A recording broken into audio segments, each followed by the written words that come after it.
Rodney Clough was born and raised in the American Mormon colony of Colonia Juarez in the northern part of Chihuahua, Mexico. His ancestors were some of the first colonizers of America.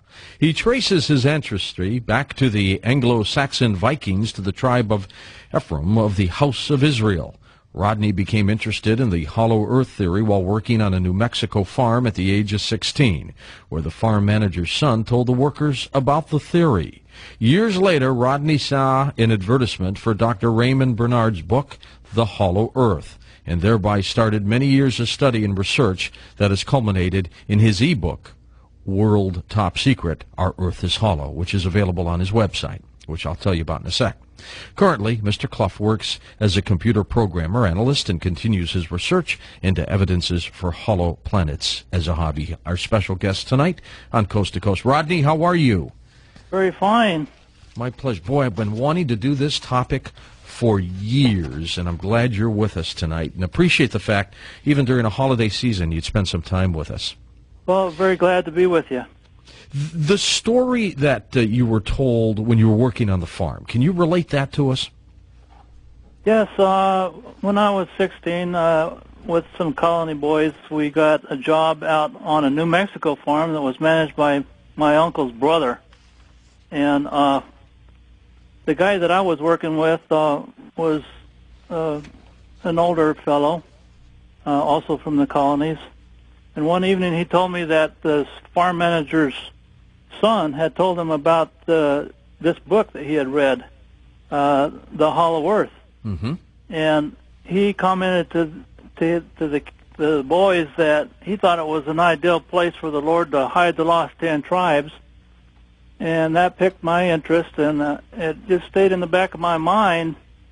And years later, when I saw this advertisement for the book, I sent for it. It was about 1974, around about there. And I started in earnest researching this subject ever since then. And I have come up with a substantial amount of scientific, scriptural, and historical evidence that supports the hollow earth theory. And you've supplied a graphic to our webmaster, Lex, which if everyone listening has the ability to get to their computer, we're going to be making some reference to it throughout the night. So you might want to be able to get on the coasttocoastam.com website and look at it. And by the way, Rodney's website is called OurHollowEarth.com, and there's a link with his name right on the coasttocoastam.com website. It'll take you straight to his website. There have been many theories about the hollow earth theory, Rodney. We'll talk about all of them tonight, whether who's living there, if anyone's living there. Perhaps they might be extraterrestrials, but primarily, here's a question for you. If the earth is hollow, don't you think we would have been told by it, it would have been spotted by satellites, or has it been, and they're just not telling us, and if they're not, why? 1981, I took my family and we flew to Fairbanks, Alaska. My object of going up there was to research the hollow earth to see if I could find any evidence. And I met an interesting person up there in Fairbanks. His name was John Gagne. Mm-hmm. At one time, he was a radio announcer down in Juneau, the capital of Alaska.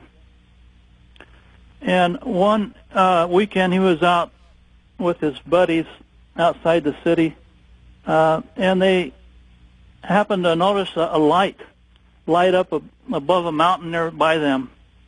And presently it turned red and zipped off into space.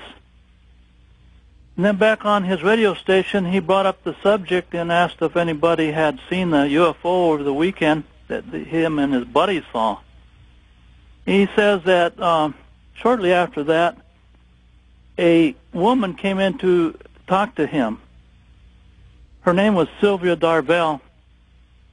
He said that Sylvia Darvell had been involved in Alaskan politics from way back and had been a very close friend of Admiral Byrd. And she told my friend John Gagne that Admiral Byrd, after his Arctic flight of 1947, had come to her and confided in her what he had found up there. She said that Admiral Byrd flew past the ice, came to a continent covered with lush vegetation, saw a mammoth wandering along on the terrain below. She said that he says that they were presently sighted by flying saucer type craft that took control of his airplane and landed him near an inner Earth city. He was taken in and interviewed by a government official of their country, and their concern was that we had just used nuclear weapons to blow up a couple of cities out here at the end of World War II, just the year before. And the message that they wanted him to bring back to our government was that they opposed our use of nuclear weapons. He was treated very politely. He said that they were very friendly people. He said that they were large in stature, they were very highly advanced in the sciences, and that they had monorail trains between their cities, and flying craft that we have since come to call flying saucers. He was taken back to his airplane, put back in the air, and when he arrives back out on outer Earth, he reported to Washington, and he was told to not to keep this secret, not to tell anybody about it. But this story that Sylvia Darvell told my friend John Gagne has confirmed the rumors that we've heard down through the years that Admiral Byrd actually found something up there. And reportedly he put some of this in a diary, didn't he, Rodney? He did. He actually wrote a book, and he had it in bookstores, and the government agents confiscated them all. His family still has his writings, but they're kept under lock and key. John Gagne told me that he met a friend of the Byrd family when he was attending Brigham Young University in Provo, Utah, and that over the Christmas break he asked her if she could ask the Byrd family if he could look at some of the writings. And she came back from Christmas break and says, no, they don't let anybody read his writings, that they have it on their lock and key. Probably because they don't want to lose it. Or how would you like to get your hands on that, just to take a look at that? Wouldn't that be fascinating? Very fascinating. It's interesting that the family of Admiral Byrd to this day believe that he discovered that our Earth is hollow. And was he going into the North Pole for that, right? That flight was February of 1947.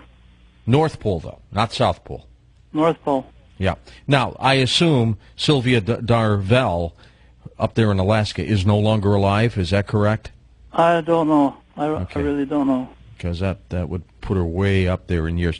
Let's talk about the possibilities. So I assume, though, what you're saying to me is if satellites are taking pictures of a hollow Earth, they're not showing them to us. Is that correct? That's correct. I was on the email list with Jan Lomprich of South Africa a few years ago, and one of the list members came on one day and he says that his son at his high school had invited a NASA scientist to come talk to them, and after the discussion he followed him down the hall, and he stopped him and he said, point blank, he asked him, do you guys have satellite images of the South Pole opening? And the scientist looked at him for a little bit, and then he just said, yes, but we paintbrush them out to look like ice and snow.